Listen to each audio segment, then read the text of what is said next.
a dar inicio a nuestra grabación del segundo encuentro del PAC de lectura crítica. Y para este encuentro nos acompaña el profesor Númar. Muchísimas gracias, profe Númar.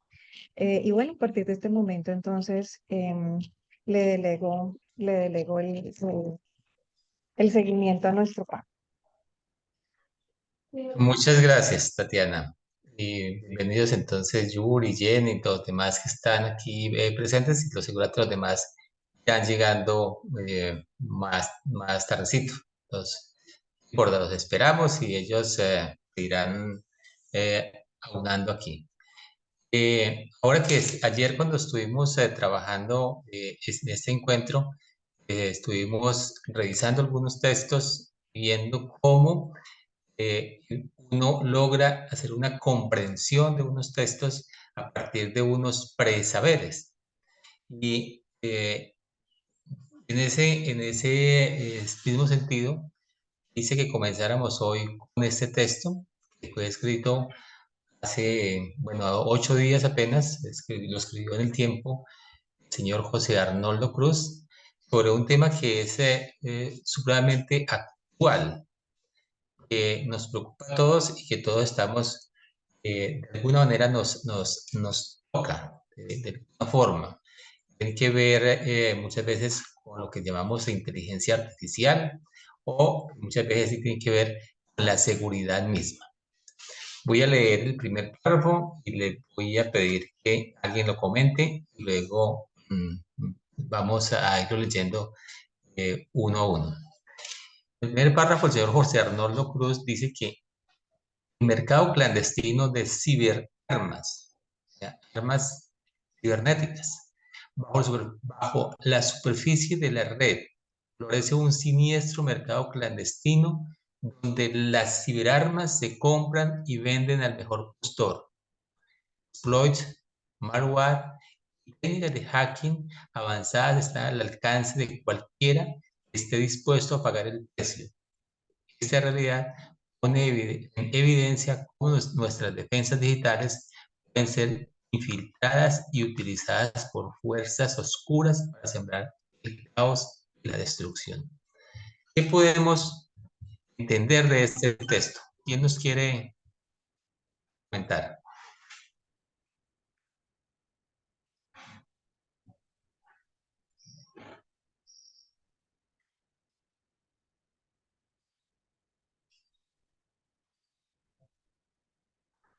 ¿Qué pasó? Están como muy tímidos. Bueno, ayer también Sí, iniciamos así, ¿cierto? así, Entonces los luego invitamos a que hay algunos y también términos, salgamos de dudas. sí, algunos términos son ampliamente conocidos por nosotros como malware, bueno, técnicas de hacking, exploits, que son justamente todo este software que se instala de forma maliciosa la mayoría de veces para que puedan infiltrar nuestros correos. Con frecuencia ustedes habrán escuchado que alguno de sus compañeros, de sus colegas o de sus condiscípulos cuenta, me hackearon Facebook, me hackearon el teléfono, o peor, cuando le hackean la tarjeta de débito o crédito.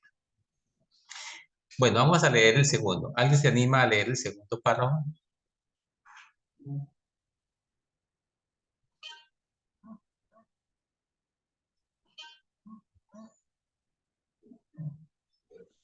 Caterine, Hola, buenas tardes. escuchamos. Leo el segundo punto. Sí, señora. Ok. El colapso de la privacidad en este mundo hiperconectado, nuestra privacidad está al borde del abismo. Los gobiernos, las corporaciones y los delincuentes cibernéticos están constantemente al acecho, reposilando y explotando nuestros datos personales para sus propios fines nefastos. Nuestros secretos más íntimos y nuestra autonomía se perdón, se desenvanecen en un paisaje digital que amenaza con convertirse en una prisión de vigilancia masiva.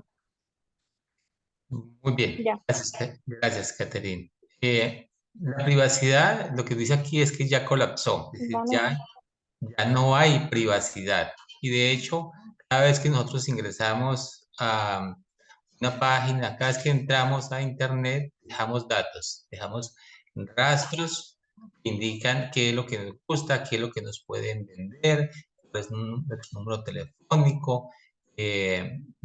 La mayoría de veces estamos diciendo dónde estamos, qué solemos hacer, un tipo de cosas. Voy a desconectar este Teams porque están hablando mucho por allá, esas personas que están en reunión. Eh, que nuestro mundo está conectado excesivamente. Seguramente en sus casas tienen algunas conexiones que permiten que sus equipos, que sus teléfonos estén conectados con el televisor, que estén conectados a veces con las alarmas de sus casas, hasta con la nevera, ¿sí? Que puedan estar trabajando todos de la mano. Y eso, lógicamente, que es aprovechado por gobiernos, el gobierno, efectivamente, el gobierno, hay cosas que nosotros no sabemos lo que hace, y otras corporaciones y otros delincuentes.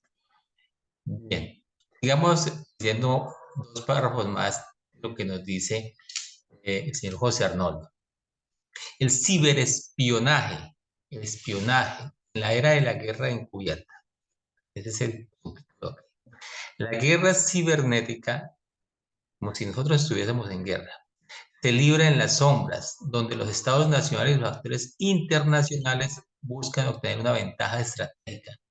Desde el robo de secretos gubernamentales hasta la infiltración de las infraestructuras críticas, esta batalla sin cuartel desencadena un peligroso juego de poder que puede llevar a sociedades enteras al borde del colapso. Vemos que este párrafo se amplía ya la información, la saca del plano completamente personal y lo lleva a un plano mucho más amplio, al plano de las naciones, indicando pues cómo una nación puede aprovecharse de otra. El cuarto párrafo me gustaría que lo leyera otra persona. A ver.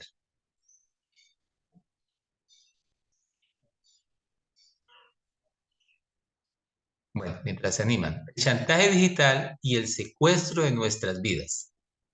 El secuestro de nuestras vidas. Este es un tema ampliamente común.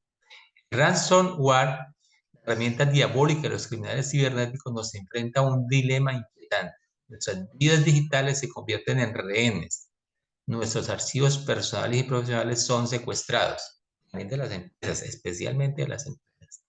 En la encrucijada de pagar un rescate o perderlo todo, nuestras vidas se vuelven esas de una pesadilla digital. Ahora, al robo de un teléfono ya se le debe agregar unos valores que hasta hace 5 o 6 años no se tenían. Antes se robaban un teléfono y bueno, se robaban algunas cositas allí. Ahora, junto con el teléfono va toda nuestra información, desde el dinero que tengamos en las cuentas en adelante. Todo eso va allí. Es decir, es como si le secuestraran a uno la información. Y el último, ya para que finalicemos esta introducción que estamos haciendo hoy, sí lo va a leer uno de ustedes. ¿Quién lo va a leer?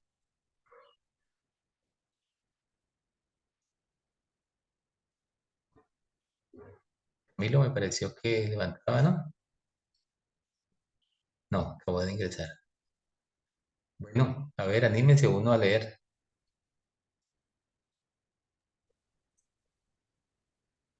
Bueno, Nada. todavía están como tímidos.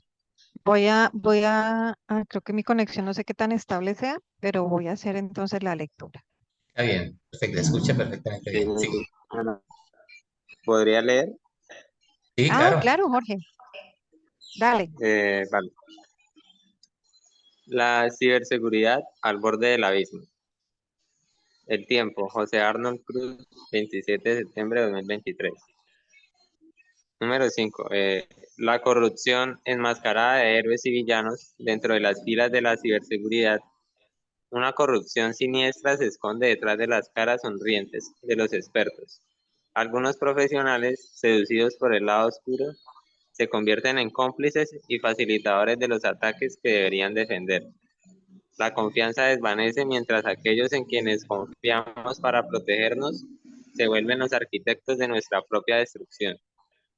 Enfrentemos la oscuridad de frente y abramos los ojos ante los peligros que acechan en el reino digital. La ciberseguridad debe convertirse en una prioridad. José Arnold Cruz, CEO de Intelic. ¿Listo?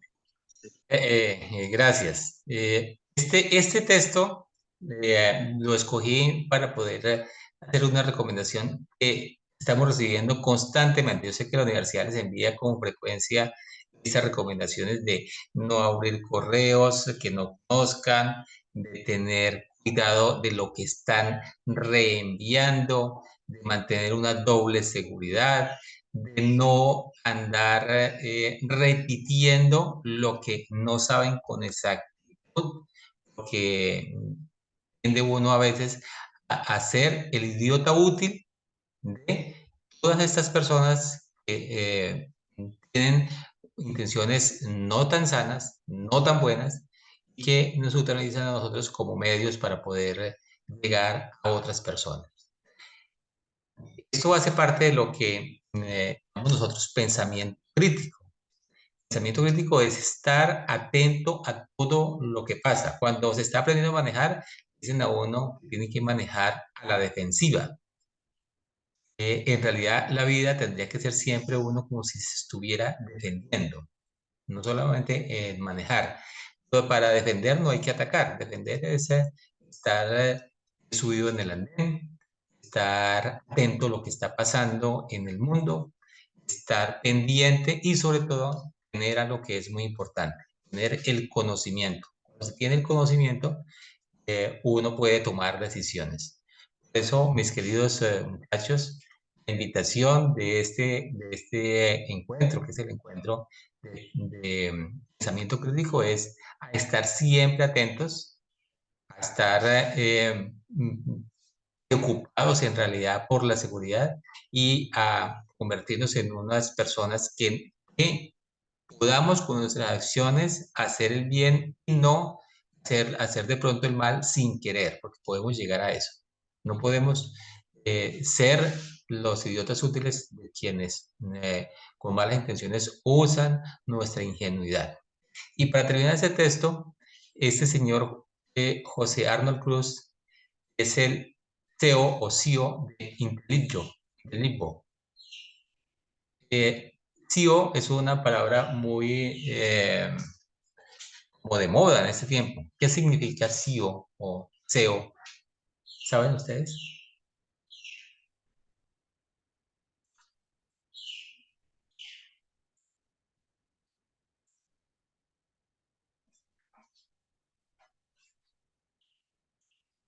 Seguramente no se habían preguntado porque pues no es una palabra que uno mantenga usándola como normalmente, pero sí es una palabra que se ha vuelto muy de moda, aquello de la universalización del lenguaje. Es una palabra, en realidad es una sigla en el idioma inglés, que puede traducirse como el gerente, el director de una empresa. En este caso, esta empresa que se encarga de la seguridad y de brindar algunos servicios pues, de tecnología a otras empresas. Entonces, cuando escuchen siempre el CEO de tal cosa, el CEO de Coca-Cola, el CEO de Postobón, no es más que el gerente. Bien, ayer estábamos hablando de que la lectura de 3 niveles. Entonces, estuvimos repasando el nivel literal, el nivel diferencial, el nivel crítico valorativo. Aquí en esa lectura que acabamos de hacer, el nivel literal, estuvimos revisando algunas palabras, una por una. Bueno, una por una no, algunas de esas palabras, por ejemplo, sigo, que estuvimos revisando ahorita, literal, para poder comprender un significado, nos vamos a los detalles. Y es muy importante que uno sepa entender justamente eso, el nivel literal. Es el primer paso que uno aprende cuando aprende a leer, es reconocer todas las letras, los grafemas, los fonemas, los morfemas, entonces empieza a comprenderlos, a decodificar. Ese es el primer paso. Siempre está presente en la lectura. Luego viene un nivel inferencial. En el nivel inferencial hablamos de cómo cuando pierde un teléfono, cuando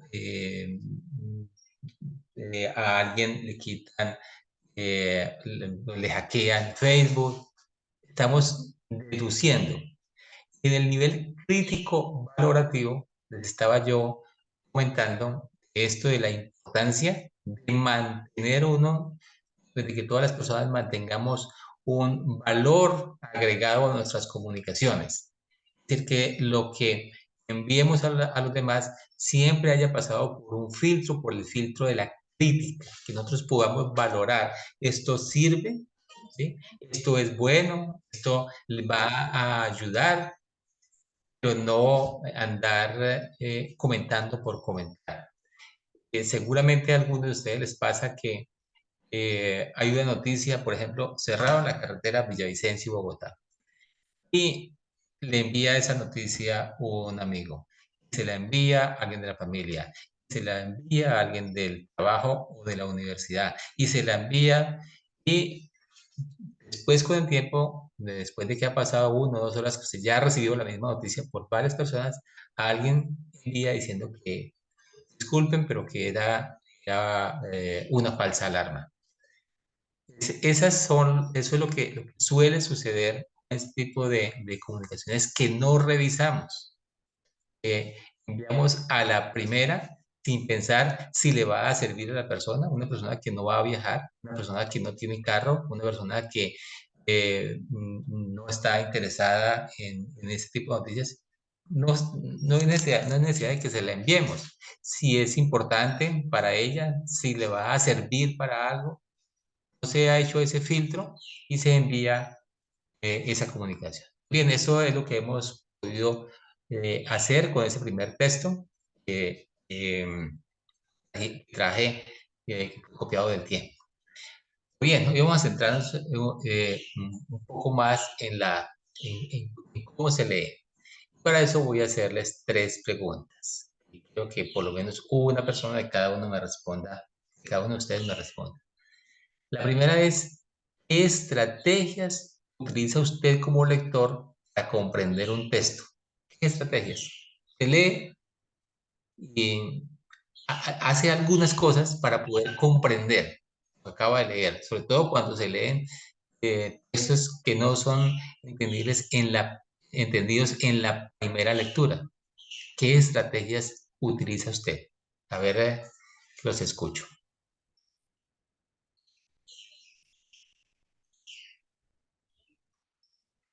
Bueno, profe, aquí por el chat están diciendo, Jenny dice que subrayar ideas principales.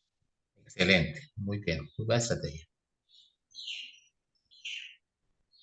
Bien, esa es una muy buena. ¿Alguien iba más a hablar? Sí, Jorge dice identificar el sujeto o la cosa de la que se está hablando.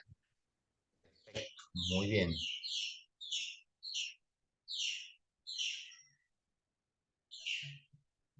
Nosotros como lectores logramos hacer o apropiarnos de algunas estrategias y a veces lo hacemos inconscientemente. No sabemos que hacemos esas lecturas, ese tipo de estrategias, como por ejemplo compararla con otros textos, compararlo con situaciones vividas, lo que están diciendo ahorita de subrayar, de revisar. Ese tipo de estrategias normalmente se utilizan, a veces uno lo hace inconscientemente.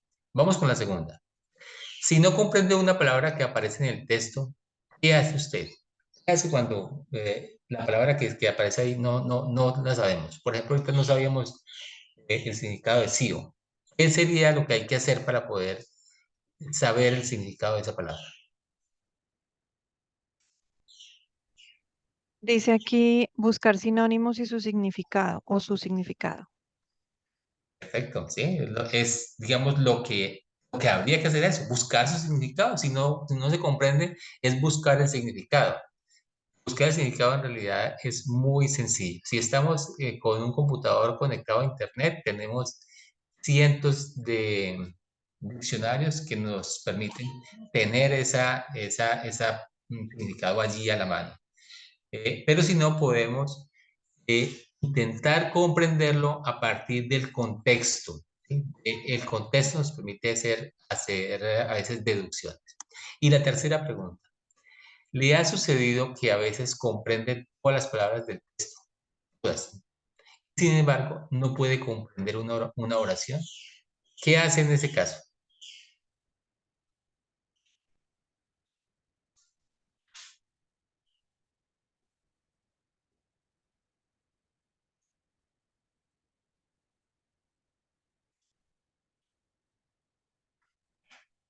Bueno, dice Jorge que leerla varias veces. Releer. Excelente. ¿Sí? Eso es algo casi innato en todos nosotros. Nadie nos tiene que decir, vuelva a leer, y uno vuelve y lo hace. ¿Sí? Vuelve y lee. ¿Qué otras estrategias se les ocurre cuando no? Hay una que es muy obvia, pero es preguntarle a alguien, ¿sí? ¿Qué dijo? ¿Qué quiere decir? ¿Qué quiso decir? ¿Qué entendió usted? Preguntarle a otra persona. Eso es muy común. Y dentro de muy poquitico la gente estará preguntando a las inteligencias artificiales esas cosas que le preguntaba a una persona, porque estamos llegando a esto más rápido de lo que pensábamos. Ya en el 2005 empezaron a hablar de inteligencia artificial y parecía que eso iba a ser pues, ya del futuro en el año 3000. No, ya estamos muy cerca. Entonces, preguntar siempre es importante. Releer es lo más, digamos, cercano a lo que le pide la inteligencia a uno. ¿Sí? Y lo otro es irlo desglosando, ¿sí? Dividiendo como los significados de lo que se puede interpretar. ¿Sí? Hacerlo a partir de, pues, de los tipos de lectura, literal, intencional, hasta llegar a la lectura crítica. Eso, en otras palabras, es lo que se hace de esta manera. Si uno tiene digamos, como problema con una palabra, entonces busca el vocabulario desconocido, el vocabulario en un texto. O mira qué uso se le da a esa palabra en determinados momentos, que es el uso del contexto. Y lo otro es relacionarla con las familias de palabras. Familias de palabras. Todas las palabras, hay unas palabras que tienen una misma derivación, una misma raíz. En el encuentro de ayer hablábamos de los lexemas, de los sufijos, los prefijos, los afijos. Eso nos hace que hayan familias de palabras como pan, panadero, panadería, todas esas son de un mismo grupo familiar. Y lo otro es lo que nos lleva, lo que ya decíamos, que es el significado y nos da como resultado el significado de la palabra. Adicional a las familias de las palabras, también hay unos campos semánticos que también nos pueden ayudar a esta identificación. Un campo semántico es, o se abre el campo semántico cuando hay varias palabras que sin ser familia, sin estar relacionadas por su escritura o por su fonética, tienden a estar dentro de un mismo campo que podría significar algo. Por ejemplo, si yo hablo de sanduchera, horno, ollas, estufa, platos, cucharas, eso caería dentro de qué gran campo.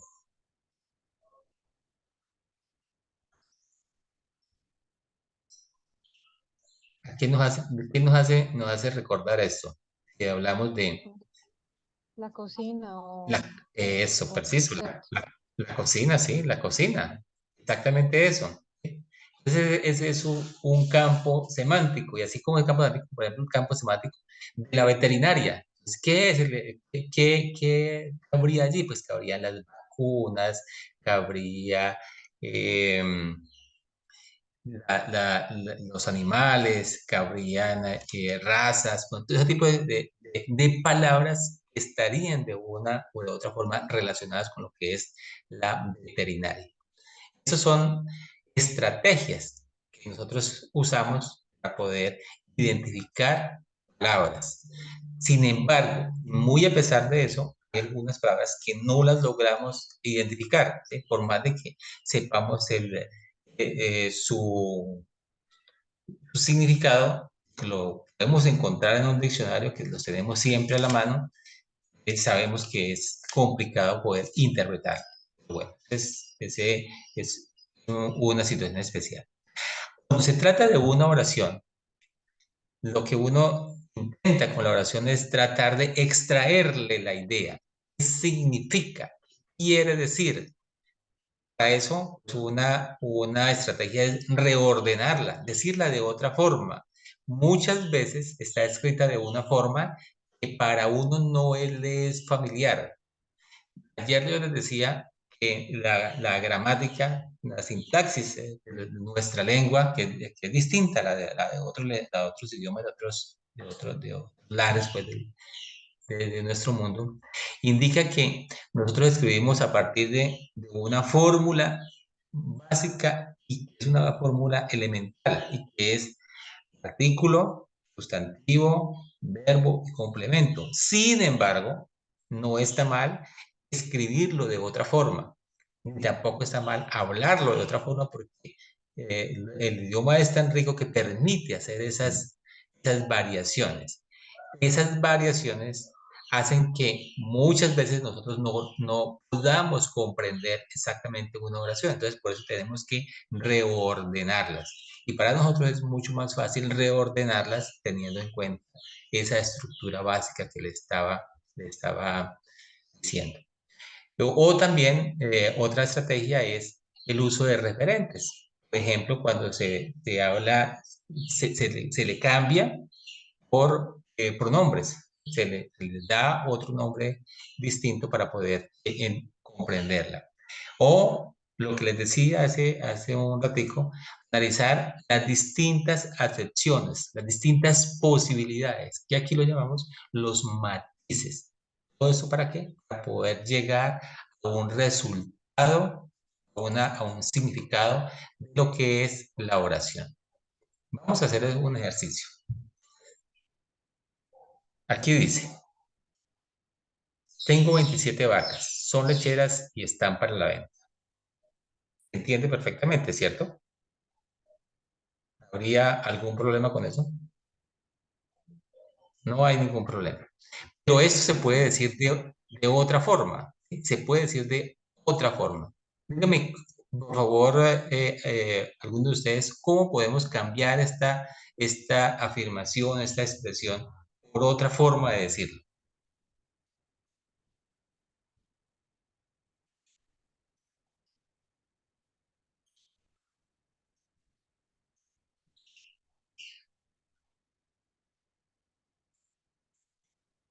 ¿Se deben usar las mismas palabras, tutor? Qué pena. No es necesario, no es necesario.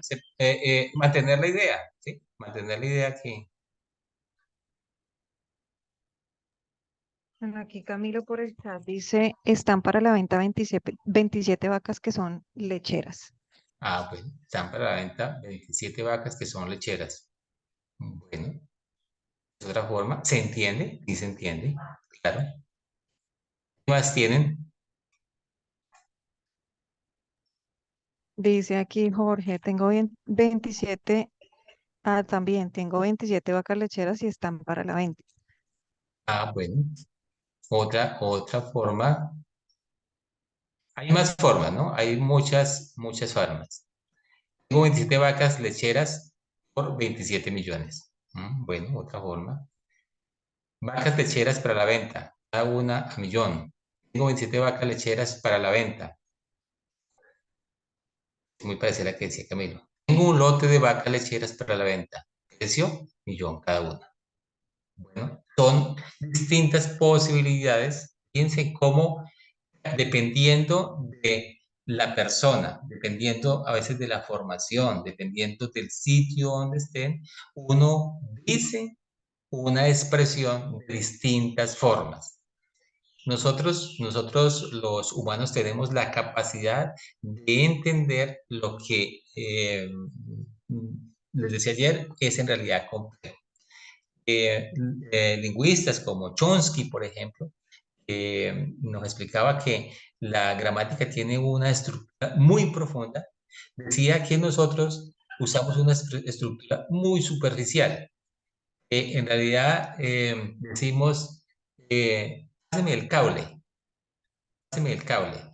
Y entendemos perfectamente que quiere, que lo que le está pidiendo a uno es que le pase un cable duplex, que en realidad es una extensión que uno la está necesitando para poder conectar un equipo, porque el cable que tiene uno, que es un cable alimentador de corriente específico para ese computador, no alcanza para llegar hasta allá.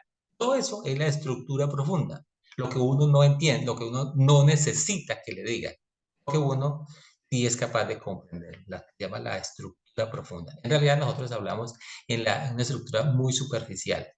Algunos escritores logran irse a una estructura mucho más profunda, entonces sus textos son textos mucho más complejos, mucho más difíciles de comprender y eso hace que tengan en realidad pocos lectores, que no sean los lectores que, tengan, que tienen las personas que escriben de una forma mucho más abierta, mucho más sencilla. Sin embargo, como veíamos ayer, cuando les decía del lenguaje técnico que se usa sobre todo en los artículos científicos, sin embargo, muchas veces es necesario, es completamente necesario hablar en términos técnicos. Que, por ejemplo, si yo estoy haciendo un análisis estadístico, era el ejemplo que les decía ayer, y ese análisis estadístico implica que yo use un software especializado para poder que me describa varianzas, me describa, bueno, distintas fórmulas estadísticas, pues tengo que explicarlo en los términos técnicos para poder que comprenda lo que quiero decir. Eso hace que hayan distintos tipos de textos, que es lo que trabajamos ayer un poco, y que hace que nosotros tengamos que no solamente entender la estructura superficial, sino ahondar un poquito más para poder ir a la estructura más profunda. Todas esas son estrategias para la comprensión de palabras. En el caso del vocabulario desconocido, dijimos que se busca dentro del vocabulario que se conoce. Hablábamos de sinónimos. También decimos que un lector adulto sabe el significado. Ayer decíamos que nuestro idioma tiene 80.000 palabras, más o menos, un poquito más, cada día creciendo. Es uno de los idiomas que tiene mayor cantidad de palabras. Sin embargo, nosotros no usamos más de 5.000. En realidad no usamos como unas 2.000 o 3.000 palabras en nuestra vida cotidiana. Y si nos ponemos a revisarlas, las que más usamos no pasamos de 700. A pesar de eso, sí sabemos muchos significados y sí sabemos muchas palabras que normalmente no usamos.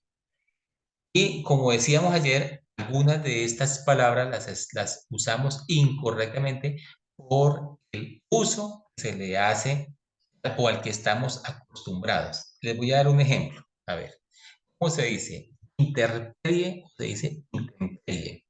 ¿Cuál es lo correcto?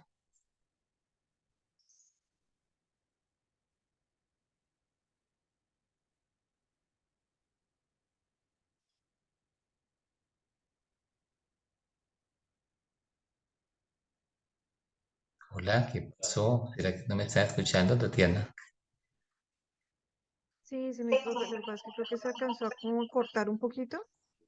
Sí, allá.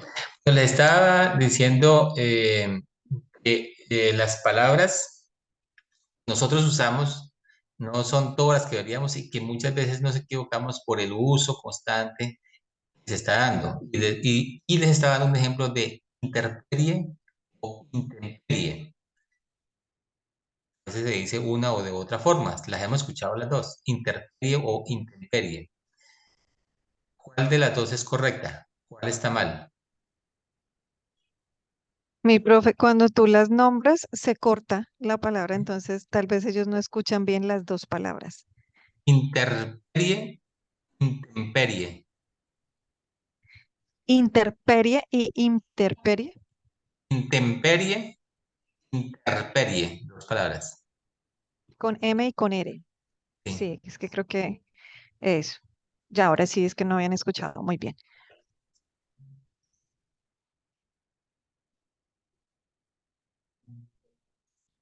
Bueno, dice por el chat Brian que con M, eso, que no se perfecto. oyen las palabras con M, ¿sí?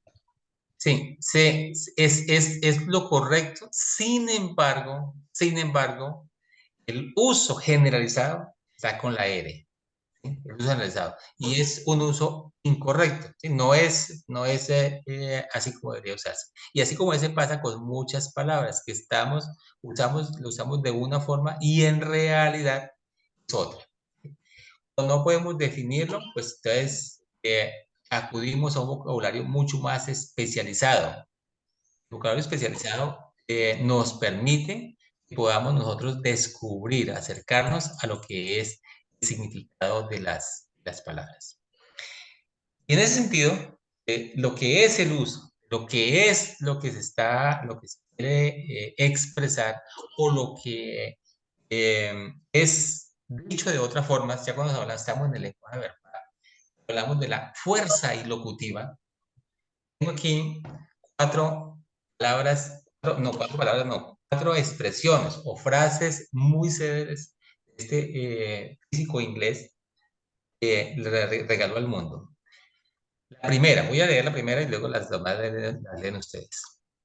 Stephen Hawking dice, Einstein se equivocaba cuando decía que Dios no juega los dados del universo. Considerando las hipótesis de los agujeros negros, Dios no solo juega a los dados con el universo, a veces los arroja donde no podemos verlos. ¿Qué querría decir Hawking con esta expresión? ¿Qué nos quería decir?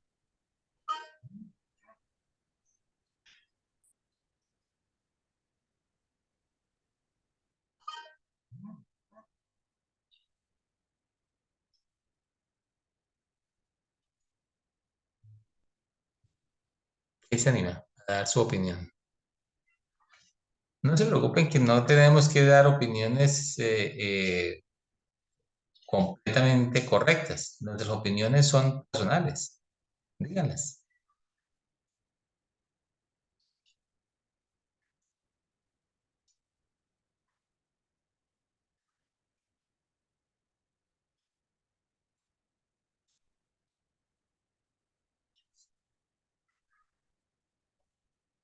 Bueno, entonces voy a seguir aquí. Hawking famoso porque eh, quería explicar todo a la luz de la física.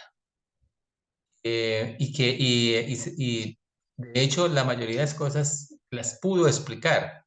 Sin embargo, pues siempre le preguntaban, le hacían referencia a cómo la creación era fruto, pues, de la religión o en el caso más extremo, fruto de la creación de Dios. Él decía aquí, en una forma que es lo que yo les digo, le hacía referencia a la fuerza ilocutiva, es llevar un mensaje más allá de lo que se quiere decir. Él decía que Einstein pues hablaba de la relatividad, que decía que todo estaba mediado, que todo se podía explicar desde la física y que era fácil de decirlo porque no era que que estuviera todo así suelto como si se tiraran los dados. Sin embargo, lo que dice Hacking es que eso en cierta forma no es que sea tan cierto, porque hay algunos datos que son tan difíciles de encontrarlos que parecieran que hubieran salido del azar y que la fórmula para encontrarlos estaba tan escondida que va a ser muy difícil encontrarlos. Pero era a su vez una forma de decirle a las personas hay que centrarnos más en la ciencia y menos en la religión. El poder o la fuerza ilocutiva es la fuerza con con que decimos las cosas. Mejor es el tonito que usamos para poder decir algo. Piensen que ustedes habrán escuchado cómo algunas groserías que son ofensivas, se convierten en piropos dichos de una forma agradable, ¿sí? Con una fuerza ilocutiva, con una fuerza de voz especial, que por más de que sea una grosería, por más de que sea una frase ofensiva, quien la escucha no lo considere una ofensa, sino que lo considere un piropo. Lo que llamamos la fuerza ilocutiva. Vamos con la segunda. ¿Quién la quiere leer, por favor?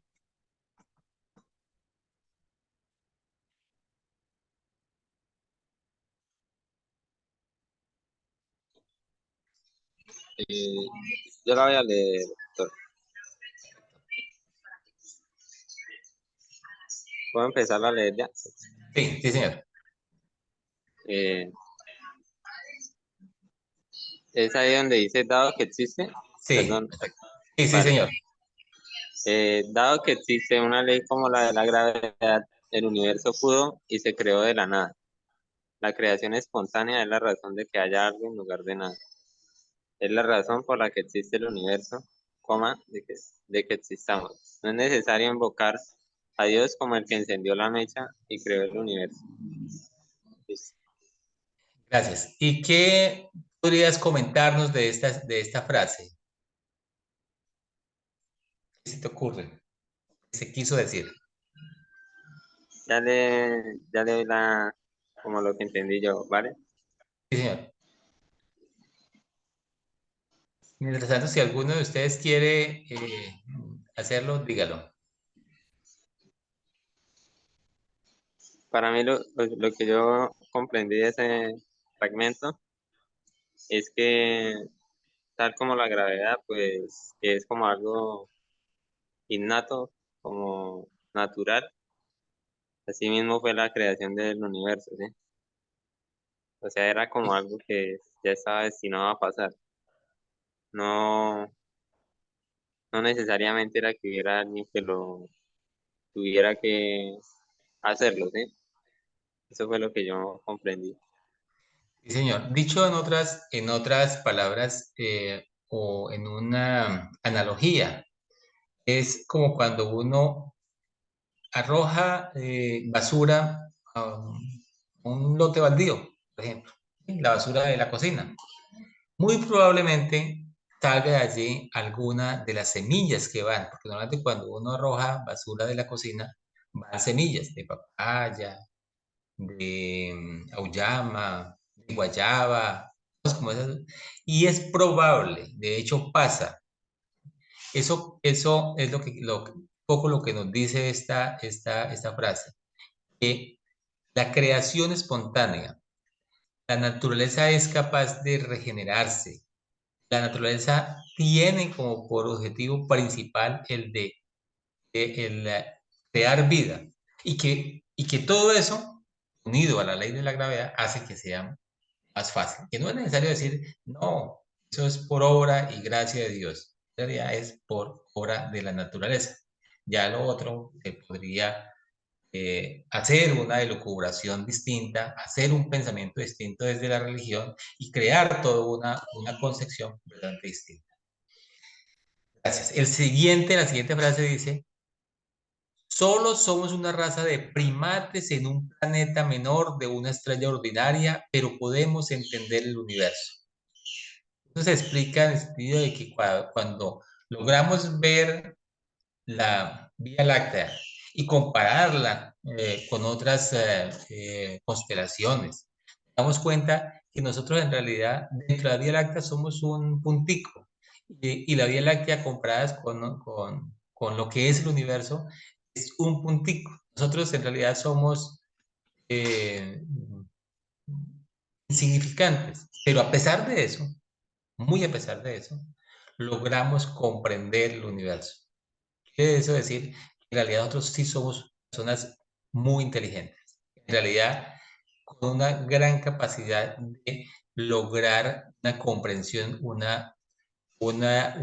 acercamiento a lo extraordinario o a lo abstracto de la manera correcta. Y ahí viene una propaganda adicional, es la propaganda para todos los estudiantes. A pesar de que somos tan insignificantes, a pesar de que somos primates, que estamos en evolución, podemos entender las cosas. Podemos entender porque somos inteligentes. Eso es la importancia de esta frase. La última, ¿quién quiere leer la última?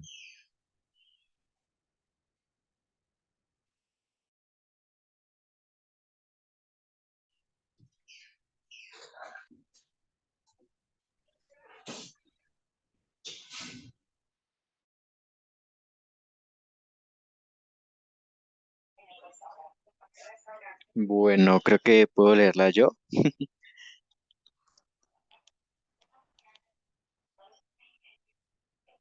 ¿Sí me escuchan? Sí, señor, dale, puedes seguir. Bien. Los virus de computadoras deberían ser considerados como vida. Pienso que esto dice algo acerca de la naturaleza humana, que la única forma de vida que hemos creado es puramente destructiva. Hemos creado una forma de vida a nuestra imagen y semejanza.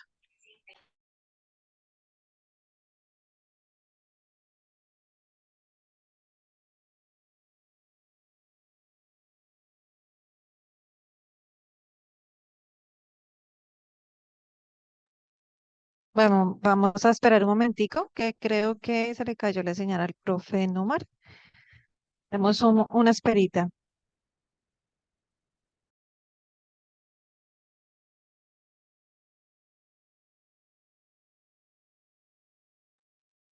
Bueno, mientras tanto, les voy a compartir por el chat el link del registro de asistencia. Ustedes van a ingresar a ese link, van a digitar su número de identificación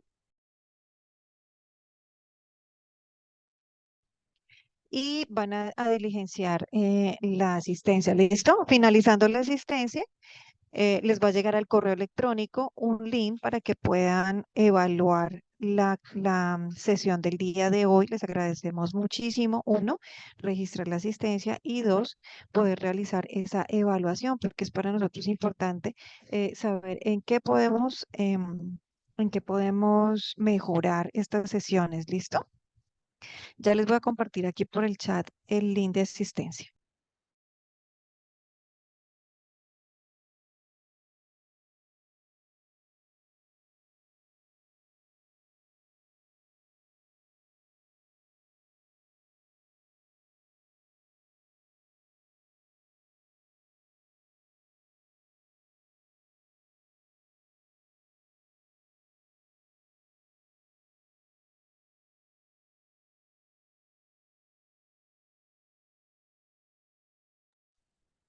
Esto ya está compartido por el chat. Vamos a dar una esperita más, a ver si el profe logra conectarse nuevamente. Bueno, muchas gracias por esperar.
Bueno, ¿sí lograron ingresar al link para la asistencia?